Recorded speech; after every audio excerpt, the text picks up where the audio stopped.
नमस्कार दोस्तों, मैं प्रांजल वैष्णव ड्रीम दर्शन एकेडमी की इस ई लर्निंग प्लेटफॉर्म पर आप सभी का स्वागत करता हूं। आज हम लोग आजीविका में एक महत्वपूर्ण योजना के बारे में हम लोग जानेंगे। देखते हैं हम लोग ग्रामीण उद्योग के अंतर्गत पढ़ते हैं हम लोग प्रधानमंत्री रोजगार सृजन कार्यक्रम को। ठीक है, देखते हैं ये योजना कब से शुरुआत हुई, इस योजना की क्या क्या प्रावधान है ना, क्या क्या पात्रता रहेगी, इन सभी के बारे में हम चर्चा करेंगे। चलिए शुरू करते हैं। देखते हैं प्रधानमंत्री रोजगार सृजन कार्यक्रम। ठीक, शॉर्टकट में क्या बोलेंगे, पीएम, प्रधानमंत्री एम्प्लॉयमेंट जनरेशन प्रोग्राम। ठीक, प्रधानमंत्री एम्प्लॉयमेंट जनरेशन प्रोग्राम, है ना। याद रखना, मंत्रालय द्वारा 2 क्रेडिट योजनाएं चलाई जा रही थी। ठीक है, कौन कौन सा, प्रधानमंत्री रोजगार योजना और प्रधानमंत्री ग्रामीण सृजन कार्यक्रम। इन दोनों योजनाओं को मर्ज करके उपयोग एक योजना में शामिल कर दिया गया है। कौन सा है आपका, प्रधानमंत्री रोजगार सृजन कार्यक्रम में। ठीक है, कौन कौन सी 2 योजनाएं शामिल है, एक है आपका प्रधानमंत्री रोजगार योजना, दूसरा है ग्रामीण रोजगार सृजन कार्यक्रम। इन दोनों योजनाओं को मर्ज करके, है ना, सम्मिलित करके किसमें मर्ज किया गया है, आपका प्रधानमंत्री रोजगार सृजन कार्यक्रम के अंतर्गत मर्ज कर दिया गया है। देखिए, एक नई क्रेडिट योजना प्रधानमंत्री रोजगार सृजन कार्यक्रम का शुभारंभ किया गया है। ठीक है, इस प्रधानमंत्री रोजगार सृजन कार्यक्रम की शुरुआत कब हुई है, 2008 में। ठीक है, ये कौन से मंत्रालय के अंतर्गत आता है, बहुत इंपॉर्टेंट है आपके लिए, है ना, एमएसएमई मंत्रालय। ठीक, एमएसएमई मंत्रालय, माइक्रो स्मॉल मीडियम इंटरप्राइजेस, सूक्ष्म लघु और मध्यम उद्यम मंत्रालय के अंतर्गत इस योजना का संचालन किया जा रहा है। ठीक, इसको ध्यान देना कि वर्ष 2026 तक 5 साल के लिए 15वें वित्त आयोग ने इसकी अवधि बढ़ा दी है। ठीक है, इसकी अवधि कब तक बढ़ाई गई है, 2026 तक इसकी अवधि बढ़ा चुकी है वित्त आयोग। कौन सा वित्त आयोग, 15वां वित्त आयोग। ठीक, चलिए आगे बढ़ते हैं। इसकी क्रियान्वयन एजेंसी कौन कौन रहेगी, ठीक है, कौन कौन इस योजना का संचालन करेगी। ठीक, तो राष्ट्रीय स्तर पर इस योजना का संचालन किसके माध्यम से होगा, तो आपको ध्यान देना है, खादी एवं ग्रामोद्योग आयोग के द्वारा। और राज्य स्तर पर, ठीक है, राज्य खादी एवं ग्रामोद्योग बोर्ड, ठीक है, जिला उद्योग केंद्र है ये, जिला उद्योग केंद्र। ठीक है, बैंक और कयर बोर्ड। ये कयर बोर्ड क्या होता है, ठीक है, एक होता है आपका कयर उद्योग। ठीक है, तो कयर उद्योग का संचालन किसके द्वारा किया जाता है, कयर बोर्ड। तो ये कयर उद्योग, है ना, क्या उद्योग होता है, किस प्रकार का उद्योग होता है, समझते हैं इसको। जो आप लोग देखोगे नारियल, ठीक है, तो नारियल का छिलका, नारियल के छिलके से बहुत सारे बाई प्रोडक्ट बनते हैं। ठीक है, तो नारियल के छिलके से जो बाई प्रोडक्ट बनते हैं उसको हम लोग बोलते हैं क्या, कयर उद्योग। ठीक है, आपको ध्यान देना है, कयर उद्योग क्या है, तो नारियल का बाई प्रोडक्ट, उसी को बोला जाता है क्या, कयर उद्योग। ठीक, तो राज्य स्तर पर हर राज्य में एक राज्य खादी एवं ग्रामोद्योग बोर्ड होता है। ठीक है, उसके अलावा जिला उद्योग केंद्र, बैंक के द्वारा और कयर बोर्ड के द्वारा राज्यों में इसका संचालन किया जाता है। किसका, प्रधानमंत्री एम्प्लॉयमेंट जनरेशन प्रोग्राम का। ठीक है, तो राष्ट्रीय स्तर पर क्रियान्वयन एजेंसी खादी एवं ग्रामोद्योग बोर्ड आयोग, और राज्य स्तर पर ये सभी हैं। ठीक, इसका उद्देश्य क्या है, इसका उद्देश्य ये है, समझते हैं इसको, नए रोजगारों का सृजन करना, नए रोजगार उद्यमों, परियोजनाओं, सूक्ष्म उद्यमों की स्थापना के माध्यम से देश के ग्रामीण क्षेत्रों के साथ साथ शहरी क्षेत्रों में भी रोजगार के अवसरों का सृजन करना, ये इसका मुख्य उद्देश्य है। कहने का मतलब ये है कि लोगों को स्वरोजगार देना, लोगों को क्या देना, स्वरोजगार देना। ठीक है, आत्मनिर्भर बनाना, आर्थिक रूप से सशक्त बनाना, ये इसका मुख्य उद्देश्य है। ठीक है, इसके माध्यम से, ठीक है, प्रधानमंत्री एम्प्लॉयमेंट जनरेशन प्रोग्राम के माध्यम से लोगों को क्या कर रहा है, सरकार स्वरोजगार के लिए प्रेरित कर रहा है, ग्रामोद्योग के लिए प्रेरित करता है कि अपना स्वयं का क्या हो, एक उद्योग स्थापित कर सके। ठीक, चलिए दूसरा देखते हैं हम लोग, व्यापक रूप से दूर दूर तक फैले परंपरागत कारीगर, ग्रामीण और शहरी बेरोजगारों, युवाओं को एक साथ लाना और जहां तक संभव हो उनके स्थान पर उन्हें स्वरोजगार के अवसर उपलब्ध कराना। क्या होता है कि बहुत सारे ऐसे परंपरागत कारीगर हैं और उन्नत किस्म के कारीगर हैं जो कि क्या करते हैं, अपने स्थान को छोड़ करके, ठीक है, क्योंकि वहाँ उनको वैसा उद्योग स्थापित नहीं है। जैसे हम लोग देखते हैं कि बिहार के लोग क्या करते हैं, पलायन करते हैं। ठीक है ना, उनके पास क्या है, उनके पास कौशल तो है, स्किल तो है, लेकिन वहाँ पर उस प्रकार का कोई उद्योग नहीं है, तो बाहर क्या चले, बाहर जाते हैं किसके लिए, आर्थिक रूप से सशक्त बनने के लिए, कमाने के लिए अपन जिसको बोलते हैं, ठीक है। यदि उनके ही स्थान पर, ठीक है, उनके स्किल के अकॉर्डिंग क्या मिल जाए, उनको उद्योग मिल जाए, तो क्या बाहर जाएंगे, नहीं जाएंगे। तो इसके अंतर्गत जो प्रधानमंत्री एम्प्लॉयमेंट जनरेशन प्रोग्राम है, उसके अंतर्गत सरकार क्या कर रही है, जो परंपरागत स्किल कारीगर हैं उनको उनके ही स्थान पर क्या कर रही है, उद्योग के लिए बढ़ावा कर रही है, उद्योग स्थापित करने के लिए क्या कर रही है, बढ़ावा दे रही है, ठीक है। यही बोला गया है कि परंपरागत कारीगर ग्रामीण और शहरी बेरोजगारों युवाओं को एक साथ लाना और जहां तक संभव हो उनके स्थान पर स्वरोजगार देना, ठीक। थर्ड पॉइंट है, देश में परंपरागत और भावी कारीगरों ग्रामीण तथा शहरी बेरोजगार युवाओं को एक बड़े भाग को निरंतर सतत रोजगार उपलब्ध कराना, ताकि ग्रामीण युवाओं का शहरी क्षेत्रों की ओर पलायन रोका जा सकते, ठीक है। एक इसका मुख्य उद्देश्य ये भी है क्या, कि पलायन को रोकना। आज हम लोग देखते हैं, जैसे बिहार का एग्जाम्पल लेते हैं या अपने ही गांव का एग्जाम्पल लेते हैं, तो गांव में लोग क्या होते हैं, ठीक है, कमाने खाने के लिए जाते हैं, बोलते हैं कि फलाना कमाने खाने गया है कि नहीं। तो इस चीज़ को रोकना, पलायन को रोकना, ठीक है ना। और अपन देखते हैं कि गांव में जो व्यक्ति निवास कर रहे हैं, ठीक है, उसको आर्थिक समस्या आती है तो कमाने खाने कहाँ चले जाता है, शहर में।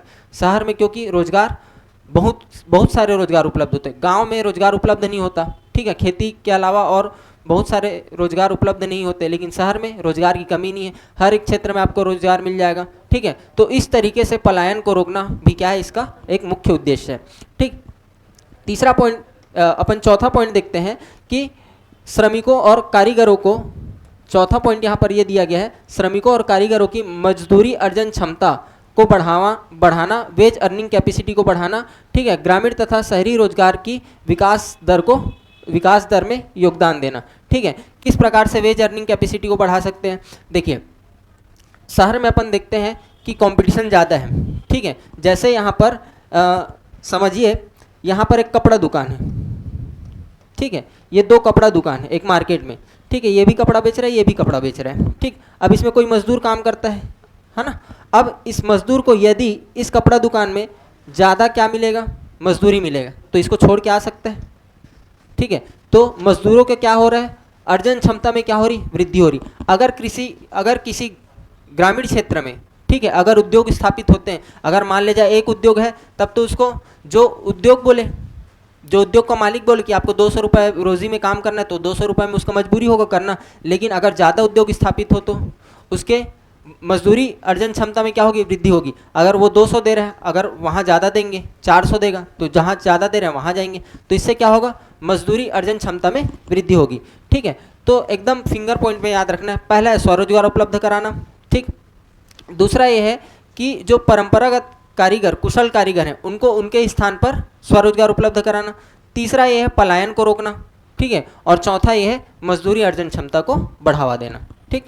चलिए आगे बढ़ते हैं, आगे हम लोग देखते हैं और क्या बताया गया इसमें, वित्तीय सहायता और प्रकृति, ठीक है। तो इसमें ध्यान देना, वित्तीय सहायता दो प्रकार से उपलब्ध कराई जाएगी, एक होता है मार्जिन मनी सब्सिडी और एक होता है बैकवर्ड और फॉरवर्ड लिंकेज। तो मार्जिन मनी सब्सिडी क्या होता है, हर एक वित्तीय वर्ष के लिए गवर्नमेंट क्या करती है, इसके लिए 100 करोड़, एक मोटा मोटी मान लेते हैं 100 करोड़ का क्या करती है ना, बजट में प्रावधान रखती है। यहाँ पर दिया होगा देखिए 100 करोड़, ठीक है। प्रत्येक वित्तीय वर्ष के लिए 100 करोड़ या सक्षम प्राधिकारी द्वारा यथा अनुमोदित निर्धारित किया जाए, ठीक है, या जो भी सक्षम प्राधिकारी हैं उसके द्वारा जितना बजट बताया जाएगा, ठीक है, उसके अंतर्गत इस प्रधानमंत्री एम्प्लॉयमेंट जनरेशन प्रोग्राम के लिए, ठीक है, क्या रखा जाएगा, मार्जिन मनी रखी जाएगी। मतलब बजट के लिए, बजट में इसके लिए प्रावधान दिया जाएगा, कितना, 100 करोड़। अब ये बैकवर्ड और फॉरवर्ड लिंकेज क्या होता है, अब इस 100 करोड़ का 5%, 100 करोड़ का, ठीक है, 5% इसको अलग से एक्सपेंडिचर के लिए, जैसे कि हम लोग देखते हैं प्रदर्शनी लगता है, ठीक है, तो प्रदर्शनी के लिए, आने जाने के लिए, टीएडीए के लिए, कॉल सेंटर के लिए, ठीक है, इन सब के लिए इस बजट का कितना प्रतिशत, 5% राशि है ना, किस में रखा जाता है, बैकवर्ड और फॉरवर्ड लिंकेज के लिए, ठीक है। यही बोला गया है, देखिए यहाँ पर प्रधानमंत्री एम्प्लॉयमेंट जनरेशन प्रोग्राम के लिए किसी वित्तीय वर्ष ठीक है। बजट अनुमान के अंतर्गत कुल आवंटन का 5% सक्षम प्राधिकारी द्वारा यथा अनुमोदित राशि को बैकवर्ड और फॉरवर्ड लिंकेज के अंतर्गत रखा जाता है। ये क्या होता है, देखिए, जिले स्तर पर निगरानी, बैठकों की निगरानी, कार्यशाला, प्रदर्शनी, बैंकरों की बैठक, टीएडीए, प्रचार भी इसके अंतर्गत आएगा। भाई लोगों तक पहुंचेगा कैसे ये स्कीम, उसका प्रचार करेंगे तभी तो पहुंचेगा। अब उसके लिए तो खर्च लगेगा ना, आने जाने, पेट्रोल, ये सब के लिए, तो उसके लिए उस बजट का कितना प्रतिशत, 5%। इसके अलावा प्रशिक्षण भी देगा। ठीक है, आप उद्योग स्थापित करोगे, आपको पता ही नहीं है कि जो भी उद्योग स्थापित करने जा रहे हो, ठीक है, उसमें किस तरीके से काम किया जाता है ना, तो उसके लिए प्रशिक्षण दिया जाएगा। ठीक है, सत्यापन, जियो टैगिंग, मूल्यांकन, प्रभाव, ठीक, ये सब के लिए क्या कितना राशि, बजट का 5%। ठीक है, कॉल सेंटर वगैरह भी इसके तहत, ठीक है ना, कॉल सेंटर उन्नयन अपग्रेडेशन के लिए भी इसके तहत राशि आवंटित की जाती है। ठीक, अब देखिए यहाँ पर अब एक मैं चार्ट बना रहा हूँ। ठीक है, इसको समझिएगा, चार्ट में मैं क्या बना रहा हूँ। ठीक है ना, प्रधानमंत्री रोजगार सृजन कार्यक्रम के अंतर्गत ये देखिए, ये चार्ट है। ठीक है, प्रधानमंत्री एम्प्लॉयमेंट जनरेशन प्रोग्राम के अंतर्गत नए उद्योगों की स्थापना के लिए, ठीक है, कितना सब्सिडी गवर्नमेंट के द्वारा प्रदान किया जाता है, इसको हम लोग देखते हैं। ठीक, तो 2 क्षेत्रों में सब्सिडी दिया जाता है, एक होता है आपका मैन्युफैक्चरिंग सेक्टर और दूसरा होता है आपका सेवा सेक्टर। ठीक है ना, मैन्युफैक्चरिंग आपका विनिर्माण, जैसे कि कोई भी आपका क्या बोल लें, प्रोडक्शन प्रोसेसिंग प्लांट है, फूड प्रोसेसिंग प्लांट है, तो ये सब किस में आता है, मैन्युफैक्चरिंग। सेवा मतलब होटल वगैरह। ठीक है ना, तो ये 2 क्षेत्र होते हैं। इसमें मैक्सिमम लागत 50 लाख, यदि आप विनिर्माण क्षेत्र में 50 लाख की लागत वाली कोई ग्रामोद्योग स्थापित करना चाह रहे हैं तो इसमें सब्सिडी मिलेगा। दूसरा है सेवा में मैक्सिमम कितना, 20 लाख। ठीक है ना, यदि आप 20 लाख, देखिए समझिएगा इसको, विनिर्माण क्षेत्र में मैक्सिमम लागत कितना होना चाहिए, 50 लाख, तभी आपको गवर्नमेंट सब्सिडी देगी। अगर इस 50 लाख से अगर आप 52 लाख हो गया, ठीक है, तो 50 लाख तक की राशि के लिए आपको क्या मिलेगा, सब्सिडी मिलेगा।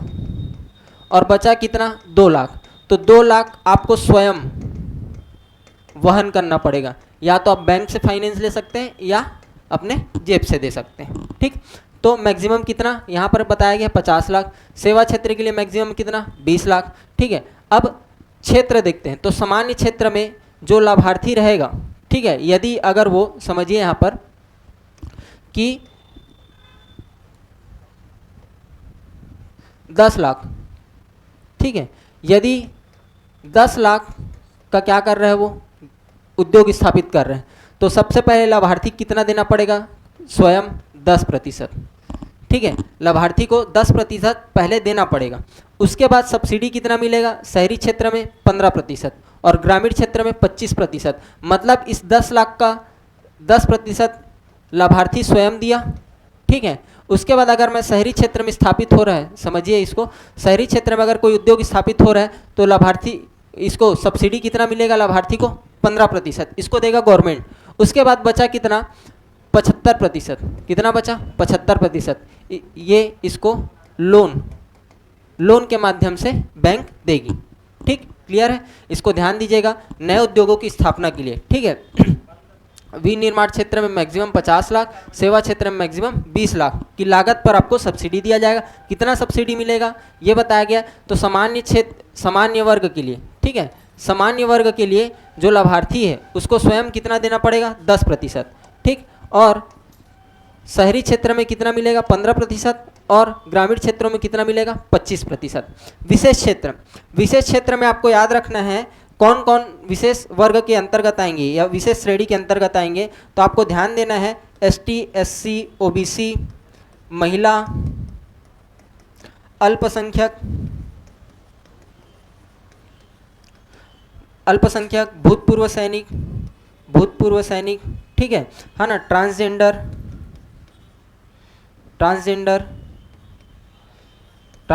इसमें आएंगे। इसके अलावा विकलांग इसमें शामिल होंगे, विकलांग, ठीक है, और जो भी पहाड़ी क्षेत्र हैं, पहाड़ी सीमावर्ती पूर्वोत्तर राज्य भी इसमें शामिल होगा विशेष क्षेत्र में।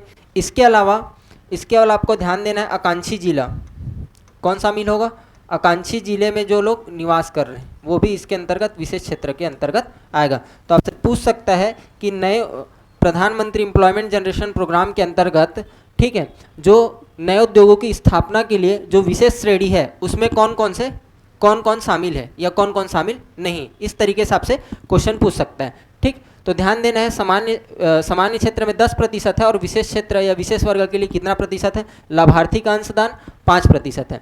ठीक है, शहरी क्षेत्र में कितना सब्सिडी मिलेगा? 25% और ग्रामीण क्षेत्र में 35%।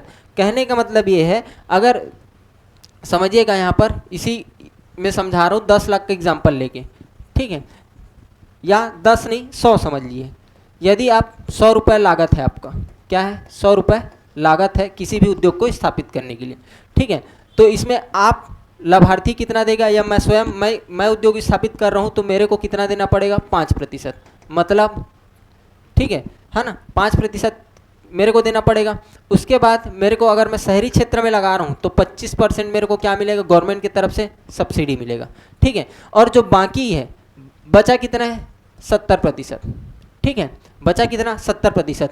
इसको मेरे को फाइनेंस कराना पड़ेगा या ऋण लेना पड़ेगा, बैंक से क्या लेना पड़ेगा? ऋण लेना पड़ेगा, ठीक। इसके बाद उन्नयन मतलब जो उद्योग स्थापित हो चुके हैं उसके अपग्रेडेशन के लिए, अपग्रेड करने के लिए, उन्नयन का अर्थ होता है अपग्रेड, ठीक है। इसका मतलब क्या है? अपग्रेड। तो विनिर्माण क्षेत्र में कितना होना चाहिए? मैक्सिमम लागत 1 करोड़, और सेवा क्षेत्र में कितना होना चाहिए? 25 लाख। तभी मेरे को क्या मिलेगा? उन्नयन के लिए सब्सिडी मिलेगा, ठीक है। तो इसमें सभी वर्ग के लिए याद रखना, ठीक है, इसमें नए उद्योग में सामान्य वर्ग और विशेष वर्ग में बांटे हैं, लेकिन उन्नयन के लिए क्या है? सभी वर्ग है। सभी वर्ग के लाभार्थी को कितना देना पड़ेगा? 10%, ठीक है। और इसमें सब्सिडी, ठीक है, देखिए उन्नयन के लिए विनिर्माण क्षेत्र में लागत कितना होना चाहिए? 1 करोड़, ठीक। और सेवा क्षेत्र में लागत कितना होना चाहिए? 25 लाख। तब आप इस गवर्नमेंट के सब्सिडी के लिए पात्र होंगे। यदि इससे ऊपर का खर्चा आता है तो उसको आप स्वयं वहन कर सकते हैं या बैंक से लोन ले सकते हैं, ठीक। अब इसमें सभी वर्ग के लिए लाभार्थी का अंशदान 10% है। आपको कितना देना पड़ेगा? 10%। गवर्नमेंट कितना देगा? ध्यान देना, सामान्य क्षेत्रों में गवर्नमेंट देगा 15% सब्सिडी, ठीक है। और पूर्वोत्तर और पहाड़ी क्षेत्रों में, पूर्वोत्तर व पहाड़ी क्षेत्रों में गवर्नमेंट देगा आपको कितना प्रतिशत? 20%, ठीक है ना। तो ये इसका क्या है, आपको इस प्रधानमंत्री एम्प्लॉयमेंट जनरेशन प्रोग्राम के तहत जो भी आप उद्योग स्थापित करोगे उसके लिए गवर्नमेंट कितना सब्सिडी आपको प्रोवाइड कर रही है ना, ये इसके बारे में मैं विस्तार से समझा चुका हूँ, ठीक। चलिए बाकी अपन देखते हैं नेक्स्ट क्लास में। आप लोग को एक जानकारी देना था कि हमारे संस्थान द्वारा, ठीक है, एडीओ का बैच चालू हो चुका है। आप ऑनलाइन एवं ऑफलाइन दोनों माध्यम से हमारे संस्थान के द्वारा जुड़ सकते हैं, ठीक है। ऑनलाइन में बहुत ही मिनिमम फीस 999 में, ठीक है, आपको एडीओ का कोर्स उपलब्ध कराया जा रहा है, मात्र और मात्र 999 में, ठीक है।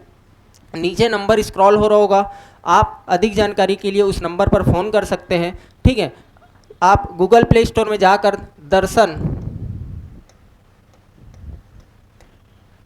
ठीक है, दर्शन एजुकेशन ऐप डाउनलोड कर सकते हैं।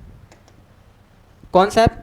प्ले स्टोर में आपको मिल जाएगा, आप टाइप करेंगे दर्शन एजुकेशन ऐप, है ना, उसको क्या कर लीजिए, इंस्टॉल कर लीजिए। उसमें हमारे पूरे कोर्स की संपूर्ण जानकारी दी गई है, ठीक है। आप परचेस कर सकते हैं, आप घर बैठे भी इस कोर्स की तैयारी कर सकते हैं और ऑफलाइन भी आकर हमारे इंस्टीट्यूट में इस कोर्स की तैयारी कर सकते हैं, ठीक। तो यही आपको जानकारी देना था, बहुत ही कम प्राइस में रखा गया है ऑनलाइन जो क्लासेस हैं, है ना। ऐसे ही वीडियो के साथ मिलते हैं नेक्स्ट क्लास में।